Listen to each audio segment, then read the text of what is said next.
Hello everyone, welcome you all. My name is Bharat Dhakad और आज basically हम बहुत ही इंपॉर्टेंट इश्यू एड्रेस करेंगे इस वीडियो में कि यूपीएससी की प्रिपरेशन करने का सही समय है क्या। ठीक है, इस चीज को मैं आपको दो पार्ट्स के अंदर समझाऊंगा। पहला पार्ट कि मैं खुद का जो एक्सपीरियंस है, मेरा टीचिंग एक्सपीरियंस, वहां मैं दो इंपॉर्टेंट केसेस जो मैंने देखे थे वो आपके साथ शेयर करूंगा, जिन केसेस को सुनकर आप हो सकता है कि थोड़ा सा शॉक हो जाएं। और दूसरी चीज कि फिर वो राइट टाइम क्या है कि जहां से बेसिकली हम यूपीएससी की तैयारी चालू कर सकते हैं, वो मैं आपको बताऊंगा। तो शुरुआत करते हैं। सबसे पहले मैं वो केसेस आपको बताता हूं। ठीक है, देखिए, in my teaching career, when I was teaching in one of the institute in Delhi, तो उन्होंने मुझे एक रीजनल ब्रांच पर भेजा आईआर एंड सिक्योरिटी पढ़ाने के लिए। मैं गया वहां पर। मुझे लगभग वहां पर 2 हफ्ते हो गए थे आईआर एंड सिक्योरिटी पढ़ाते हुए।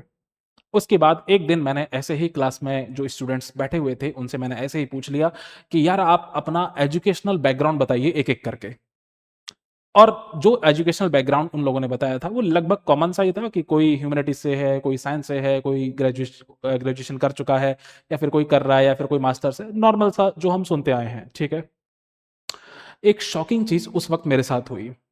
शॉकिंग चीज ये थी कि उस क्लासरूम की आखिरी की रोज में एक स्टूडेंट बैठा हुआ था जिसने कहा कि sir I am in 11th class.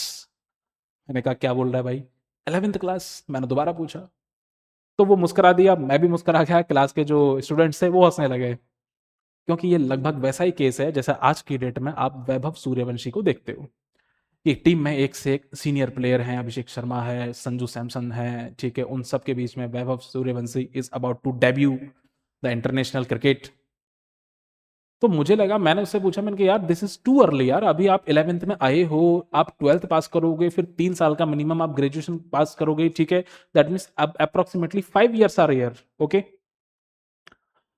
उस दिन मुझे लगा कि यार ये लोएस्ट है जो मैंने सुन लिया। मैं शायद अब ये नहीं सुनूंगा कि 11th क्लास से भी जो छोटी क्लासेस होती हैं लाइक 8th 9th 10th, उनका भी कोई स्टूडेंट आके क्लासरूम में मुझे ये बोले कि sir I am in the 10th class and preparing for the UPSC. उस दिन मुझे ऐसा लगा। ठीक है, क्योंकि उस दिन तक मैंने ऐसा केस देखा नहीं था। ये जरूर मैंने सुन रखा था कि हाँ, नॉन ऑफिशियली घर पे यूट्यूब वूट्यूब से तैयारी जरूर कर रहे हैं लोग 11th 12th में। ठीक है, ये जरूर सुन रखा था हमने, लेकिन मैंने वो चीज तब तक देखी नहीं थी क्लासरूम के अंदर, ऑफलाइन क्लासरूम के अंदर। अच्छा, फिर लगभग 1 साल बाद I was again teaching eight one of the branch of that particular institute.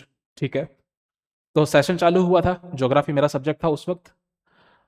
तो मैंने क्लास में ऐसे ही पूछ लिया कि थोड़ा सा अपना इंट्रोडक्शन बताइए। मैं ये जानना चाह रहा था कि यार ज्योग्राफी क्योंकि सबने नहीं पढ़ी होती है, जो साइंस का बैकग्राउंड होता है। ठीक है, साइंस के बैकग्राउंड वाले जो कैंडिडेट्स होते हैं वो थोड़ा सा ह्यूमैनिटीज के सब्जेक्ट से थोड़ा सा डिस्टेंस हो जाती है उनकी, तो कॉन्सेप्ट थोड़ा सा वीक हो जाते हैं।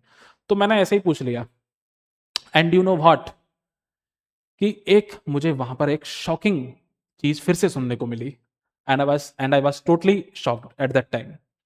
एक लड़की वहां पर बैठी हुई थी, उसने कहा कि sir I am in the 9th class. मैंने कहा व्हाट, तुम 9th क्लास में हो? उसने कहा हाँ। मैं भी शॉक हुआ, वो लड़की भी हंसी, और आसपास के जितने भी स्टूडेंट्स हैं वो भी शॉक हो गए कि यार ये क्या बोल रही है, 9th क्लास में, she is sitting in the offline classroom program at one of the branch of the UPSC coaching. उस दिन मुझे लगा कि यार 11th को मैं लोएस्ट समझ रहा था, ये lowest, this is the 9th class. हालांकि उसके बाद मैंने इससे लोएस्ट नहीं सुना है कि कोई स्टूडेंट आके मुझे ये बोले क्लासरूम के अंदर that sir I am in the 7th और 8th class and taking your lecture for the UPSC. दो केसेस सुनकर थोड़ा सा शौक लगा होगा। ठीक है, अब आते हैं मेन पॉइंट पर कि क्या 11th क्लास और क्या 9th क्लास एक सही टाइम है यूपीएससी की तैयारी करने के लिए? मैं कहूंगा बिल्कुल भी नहीं, बिल्कुल भी नहीं। इसके कुछ रीजंस हैं। रीजंस क्या हैं सर? रीजंस ये हैं कि यूपीएससी ने यूपीएससी में अपियर होने के लिए मिनिमम एज क्या रखी हुई है? 21।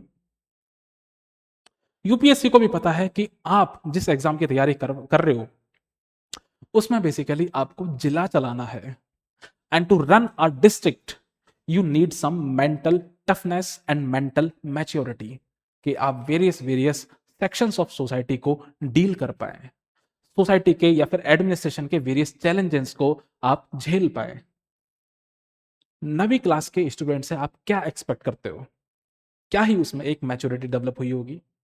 क्या एकेडमिक कॉन्सेप्ट्स को समझ लेना एनफ है डिस्ट्रिक्ट को रन करने के लिए? मैं तो कहता हूं नहीं। Exceptions are always there.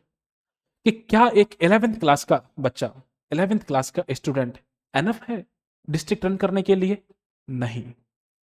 क्या आपकी स्कूल एजेस में एक ये एडिशनल प्रेशर क्रिएट करना, क्या ये सही है? मैं तो कहता हूं बिल्कुल नहीं। क्या कभी आपने ऐसा सोचा है कि यार 5th क्लास में, जैसे एक टाइम पे माहौल चलता था कि यार बोर्ड की परसेंटेज बहुत मैटर करती है, बोर्ड का सीजीपीए बड़ा मैटर करता है, तो क्या वो पेरेंट्स ऐसा करते थे कि 5th क्लास के बाद सीधे से ही 10th क्लास की मैथमेटिक्स की किताब उनको पढ़ाने लग जाते थे कि बेटा बेटा बेटा ये पढ़ ले, तेरा तो बोर्ड है 5 साल बाद? नहीं। इवोल्यूशनरी जो प्रोसेस है ना सर, आप जब उसको हैम्पर करोगे तो दिक्कत आपको होगी। इवोल्यूशनरी प्रोसेस ये कहता है 5th के बाद 6th, 6th के बाद 7th, 7th के बाद 8th, 8th के बाद करते करते फिर 10th। अगर आप क्लासेस जंप करोगे दिक्कत होगी। दैट मीन्स स्कूल एजेस में तो आपको यूपीएससी के बारे में सोचना ही नहीं चाहिए। School ages are the evolutionary ages, वहां पर आपका माइंड बन रहा होता है। इधर उधर की फालतू की यूट्यूब की रील्स देखकर, आईएएस ग्रैंड एंट्री वाली रील्स देखकर अगर आपका मन ये कर रहा है कि मैं 7वीं क्लास से यूपीएससी की तैयारी करूं, मैं सिंपल सा सवाल पूछता हूं कि आपको कंफर्म पता है कि आज से 5 साल बाद यूपीएससी के पूछने का पैटर्न यही रहेगा? क्या आपको कंफर्म पता है कि जो करंट अफेयर आज आप पढ़ रहे हो वो करंट अफेयर 5 साल बाद वर्क करेगा? क्या आपको कंफर्म पता है कि यूपीएससी का सिलेबस यही रहेगा?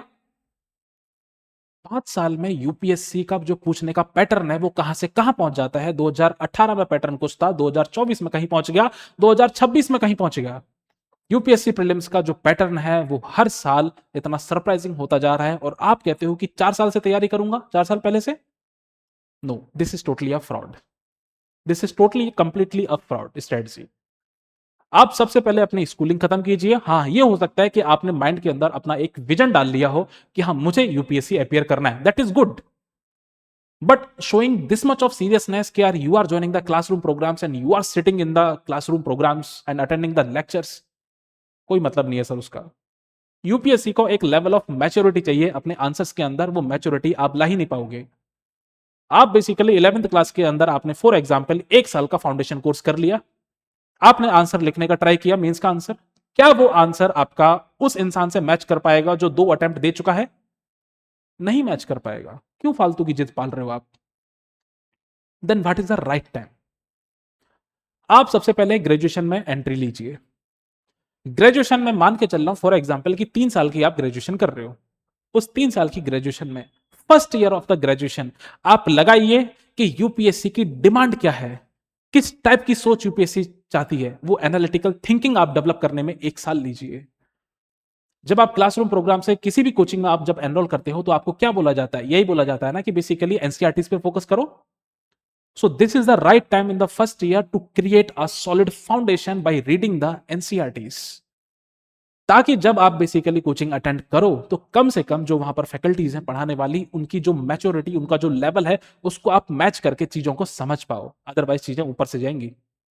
UPSC is not a joke, मैं सीरियसली आपको बात बता रहा हूं। हो सकता है आपको लगता हो, लेकिन UPSC demands some advance things, UPSC demands some maturity, UPSC demands some basically sharpness. तो फर्स्ट ईयर में ग्रेजुएशन में आपको इतना लोड लेने की जरूरत नहीं है। सिर्फ इतना लोड लेने की जरूरत है that if you are serious about the UPSC then build the base first. पहले 1 साल अपना बेस बनाइए, एनसीईआरटी बुक्स को अच्छे से पढ़ डालिए, एनालिटिकल थिंकिंग डेवलप कीजिए, यूपीएससी के पैटर्न को समझिए, यूपीएससी की डिमांड को समझिए, यूपीएससी के सिलेबस को समझिए। क्लास के अंदर ग्रेजुएट इंसान है, मैं उनसे यह पूछ लेता हूं कि बेसिकली आरटीआई जीएस पेपर के किस सिलेबस के अंदर है? कहते हैं जीएस 2।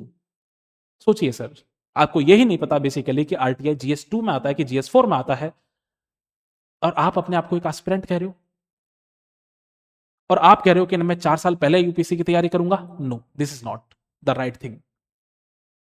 फर्स्ट ईयर में आप बेस बनाइए, सेकंड ईयर में आप चाहो तो एनरोल कर सकते हो, ताकि सेकंड ईयर में जब आपकी एक एनफ मेंटल मैच्योरिटी आ चुकी है, सेकंड ईयर में जब आप फर्स्ट ईयर में अपना एक बेस बना चुके हो, एनसीईआरटी फिनिश कर चुके हो, यूपीएससी को काफी हद तक समझ चुके हो कि यूपीएससी इस ट्रैक की चिड़िया का नाम है, then basically enroll in any of the basically your favorite coaching and then take the basically lectures. आपको डेफिनेटली बेनिफिट होगा और आपके chances in the basically first attempt निकलने के, क्रैक करने के बढ़ जाएंगे।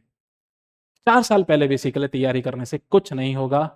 उस टाइम पर हिट कीजिए जो ना तो ज्यादा जल्दी हो और ना ही ज्यादा लेट हो। Second year is that proper time जहां पर आप फर्स्ट ईयर में बेस बनाकर सेकेंड ईयर से एक सीरियस प्रिपरेशन चालू कर सकते हो। आई होप बेसिकली आपको आंसर मिल गया होगा। नेक्स्ट वीडियो में मैं बताऊंगा कि यूपीएससी की प्रिपरेशन के लिए राइट रिसोर्सेज है क्या और करनी कैसे होती है। ये एक प्रॉपर एक पूरी गाइडेंस सीरीज होने वाली है आपकी। तो ऐसी वीडियोस के लिए आप काइंडली लाइक, शेयर और सब्सक्राइब कीजिए एंड मिलते हैं नेक्स्ट वीडियोस में। तब तक के लिए थैंक यू।